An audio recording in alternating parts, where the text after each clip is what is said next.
Geordie Greep's album, The New Sound, is a cautionary incel tale. So a few of you clocked that I was wearing a Greep t-shirt in my last video, so let's talk about Greep, because I admit I am a Greep, I am a weirdo. The best way I can describe Geordie Greep's album, it's like if David Byrne decided to make a punk Latin jazz musical about a guy who goons so much he slowly loses his mind. And I understand that was an insane sentence. This is an insane album. I would honestly love for it to be theatrically staged someday, like The Who's Tommy. It is weird in the best possible way. While the musicianship on this album is killer, I want to talk more about the themes. New Sound follows a male protagonist that some of his fans called Bongo in reference to one of the album's tracks. When I picture Bongo, I picture a Holden Caulfield sort of beatnik type. And what's funny is that beatniks are actually associated with bongos. He's a young man trying to make sense of the world, and he wants people to think that he is deep and intellectual. He feels embarrassed and small, and he will do anything to feel big. Bongo has an extremely fragile ego, as do most young people do. It's just that girls are socialized to self-regulate when their ego gets bruised, and boys now, when left to their own devices, they call you a dumb, ugly, fat bitch and go to 4chan. As we progress through the story, Bongo's obsessive pursuit of sex leads him to be infatuated with prostitutes. Over the course of the album, I perceive that he sort of slips into a psychosis the more red pill he gets. It ends on a cover of If You Are But a Dream because Bongo's wet dream of himself will never be true. An incel's view of the world is also fantasy. The album being from Bongo's perspective means that the lyrics are grotesque and absurd. They're intended to make you uncomfortable. The way Bongo talks about sex is vulgar and animalistic and primal. I think that's why a lot of Geordie's marketing has images of gorillas. The way that he talks about himself is brooding and holier than thou. Holy, holy.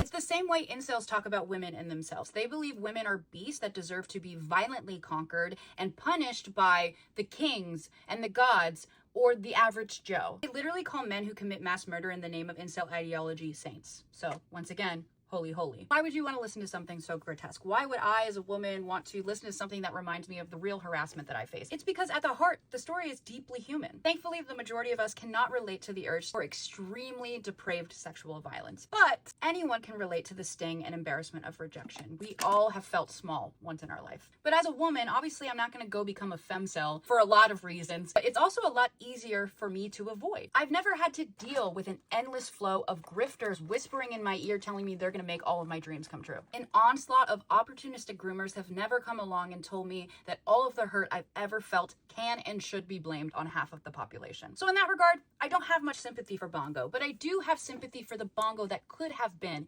if he didn't go down that path. Unfortunately, the real boys of today are having to navigate some very normal human emotions in a completely absurd time. If you've ever watched the show Adolescence, you find it's hard to feel bad for the Jamie that's in the show, but you are absolutely devastated for the Jamie that the dad is grieving in that final scene. So that's why, to me, The New Sound is a cautionary tale.